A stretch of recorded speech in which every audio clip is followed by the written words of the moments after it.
அன்பான உறவுகளே, சொந்தமாக இருந்தால் தொந்தரவு பண்ணக்கூடாது. நீ சொந்தமாக இருக்குன்னா ஆனால் தொந்தரவாக இருக்கக்கூடாது. மாமனாக இருக்குன்னா சீர் செஞ்சுட்டு போய்கிட்டே இருக்கணும். அத்தைக்காரியாக இருக்குன்னா மோதிரத்தை மாற்றிட்டு நீ பாட்டுக்கு போய்கிட்டே இருக்கணும். அண்ணன் தம்பியாக இருக்குன்னா நாலு நல்லது கெட்டதுக்கு வாப்பா, ஆனால் கண்டதில் நீ தலையிடக்கூடாது. இப்படி ஒரு லிமிட்டேஷனை நம்ம கொண்டு வந்ததுக்கப்புறம் சொந்தமாக இருந்ததெல்லாம் தொந்தரவாக மாறிப்போச்சு. ஒரு காலத்தில் சொந்தக்காரங்களுக்கு உரிமையே இருந்தது, அதே சமயத்தில் பொறுப்பு இருந்தது. ஆனால் இன்றைக்கி சூழ்நிலைக்கு சொந்தக்காரங்களுக்கு பொறுப்பு மட்டும்தான் இருக்குது தவிர, ஆனால் உரிமைன்னு ஒன்று கிடையவே கிடையாது. கொஞ்சம் நல்லா யோசிச்சு பாருங்களேன்.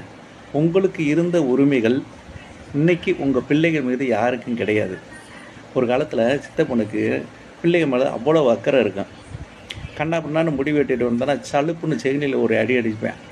அடிச்சுட்டு இது நம்ம குடும்ப கரும்புடா, கெட்டு போயிடக்கூடாது அப்படின்னு சொல்லி கொஞ்சம் அட்வைஸ் பண்ணுவாங்க. ஆனால் இன்றைக்கி அப்படி அடிக்க முடியுமா? என் பிள்ளையை நானே அடித்ததில் நீ என்ன அடிக்கணும்னு நம்ம அன்னிகரி சண்டைக்கு வந்து குடும்பத்தில் குழப்பத்தை உருவாக்கி விட்டு போயிடுவாங்க.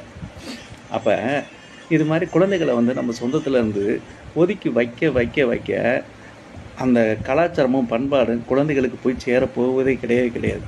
அதனால் நம்ம சொந்தத்தோட அருமையை கொஞ்சம் குழந்தைகளுக்கு வந்து சொல்லி புரிய வைங்க.